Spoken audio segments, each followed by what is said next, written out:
Howdy, friend. Sam Houston here, hoping you're living in high cotton. And if you're lucky enough to be in Texas, I know you're most of the way there. Now enjoy your daily dose of Texas history and Texas pride. All right. Welcome back to this day, this Texas History Roundup for July 29th. So in 1857, Thomas J. Rusk, soldier and statesman, committed suicide shortly after his wife died, and he discovered that he had a tumor. Born in South Carolina in 1803, Rusk came to Nacogdoches in 1834 in pursuit of people who embezzled from him.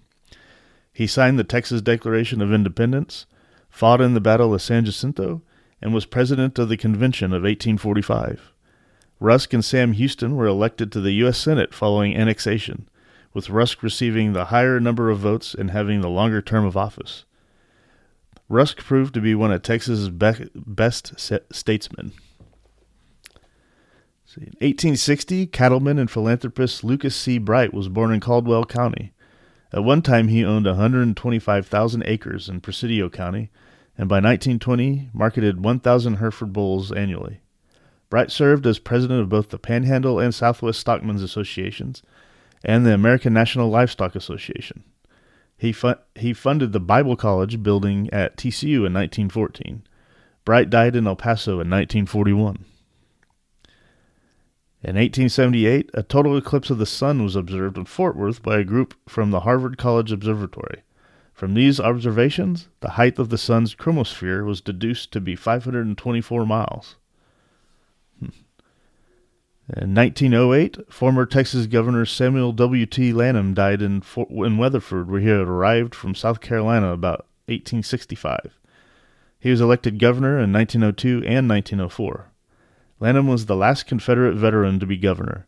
He did not enjoy the office, saying, "Office seekers, pardon seekers, and concession seekers overwhelmed me. They broke my health." In 1958, President Dwight D. Eisenhower signed the National Aeronautical and Space Administration Act, which created NASA. The act was largely a reaction to the Russian Sputnik launches the previous year. The goal of the legislation was to put a manned satellite in Earth orbit, and eventually the Manned Space Center was established in Houston.